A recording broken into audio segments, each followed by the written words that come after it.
Hi guys, so this is part 3 of my Loki and Ingrid fanfiction. This is kind of where it really starts, because there's important stuff that's going to be happening, and yeah, so that's about all I gotta say about it. Again, you know, it's just fanfiction. So there's that. And let me go ahead and do this. This is part 3, no matter what happens. Out of breath, I burst into the palace library and throw my book bag on the ground with a loud thud. Thor looks up quickly, then goes back to whatever he and Sif were laughing about over a book. I don't usually see them in the library, but I go over anyway. How's the research?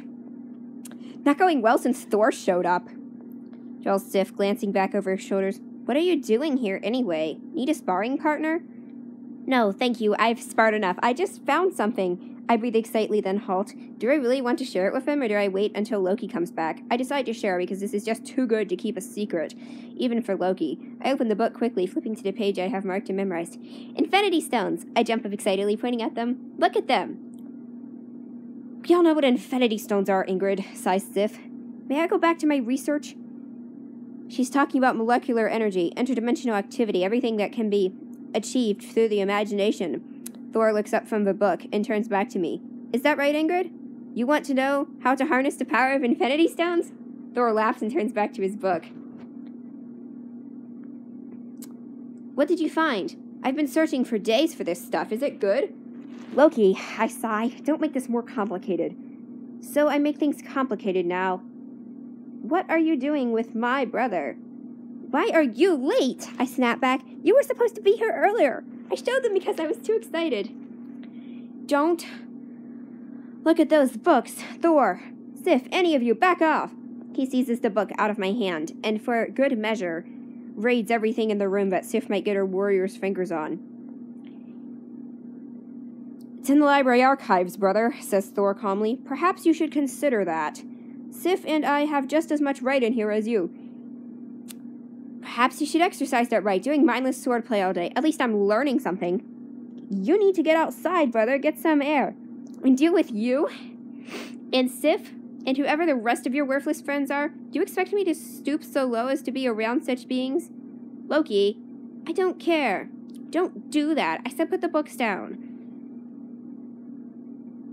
You just told him to read more. Sif looks up from whatever she's laughing at now and turns back to Loki. I'll fight you if you want. Oh, please, Sif, that won't be necessary, begins Thor. Fine. Step 1. Sif dodges the blow easily, pinning him to the wall.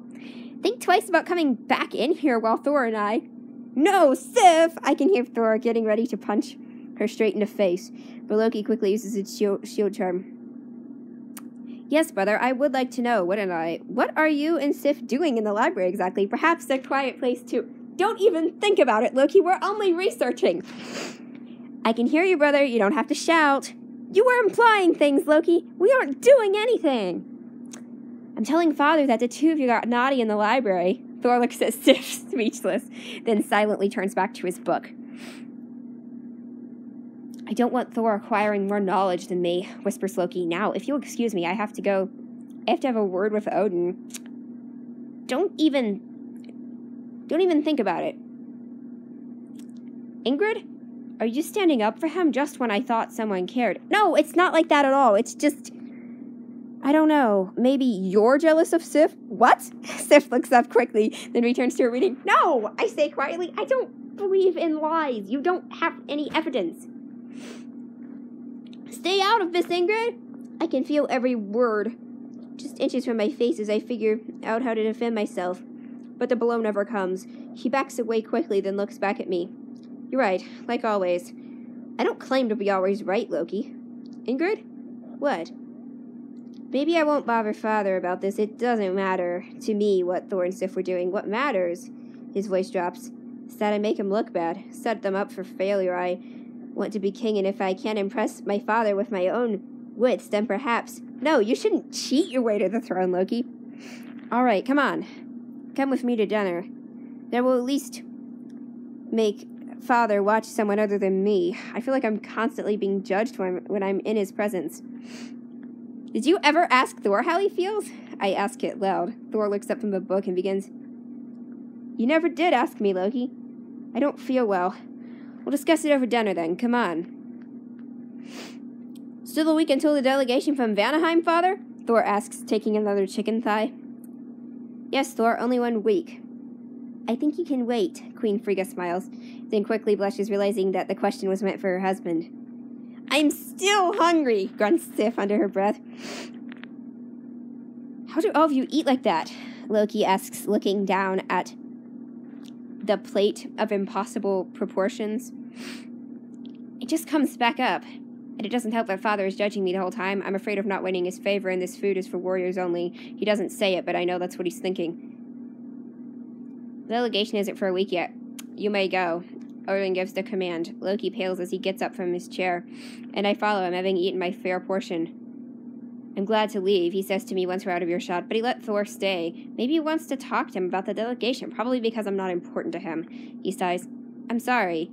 Can I go back to my room now? Do you? I'm sorry about earlier, Ingrid. I was just... It's okay, I understand. I'm coming with you. Really? You won't like it, he smirks, turning the corner to the bedchambers. When we were little, Thor and I shared a room. Once we were older, Father said it was best to separate us. I used to wake Thor when I had nightmares. Why am I telling you this? It's okay. The dreams, I have them too. I'm sorry. He flings open the door to his room, dimly lit and tidy, full of books. In fact, if I didn't know better, I might think it was a small library. I love it. It's like a little private library. Well, I'm glad someone has time to appreciate my work. Even if that someone is a crazy girl who comes into a library to get away from her crazier brothers and crazy dreams. You're no crazier than me, really. I smile and take a seat on the floor by the bed. I really don't feel well. Ingrid? You feel warm, I say, feeling his forehead. That's strange. It's cold in here. Do you mind if I lie down? And I'm sorry for what I said earlier. You can read my books. Just put everything back. Not that you wouldn't, just... It's fine, thank you. I pick up a book about interdimensional passages and lose myself in the depths of the universe as Loki falls into a fitful sleep. I hear it quiet knocking on the door. Loki? Queen Frigga? I say tentatively, opening the door crack. I'm sorry, I wanted to make sure. Sit down, Ingrid. He said I could read the books, I say, indicating the pile. Yes. I heard about everything, she says, sitting on the stool opposite. About Thor and Sif? Yes, she smiles. I'm sure it was nothing, dear. If they wanted private quarters, there are plenty of bedrooms. Not mine, says Loki weakly from bed. Frigga smiles. No, I'll make sure of that. Will he be okay? I can't help but ask. Oh, yes, it's just a fever. He hasn't been well for a while now. You're his best friend, Ingrid. I know you two spend a lot of time together. It's not anything. Just like Thor and Sif, he should have a lady friend. He said he wasn't hungry, and didn't want to eat months ago. He would take his food and feed the beast in the forest. Did Odin tell you about Loki's pet? Yes. And later, he said he couldn't sleep, and he came to me in the night because something was troubling him. He said he felt like people were keeping something from him, and they were scared of him. She sighs. No one is scared of him. All things will come to light in due time.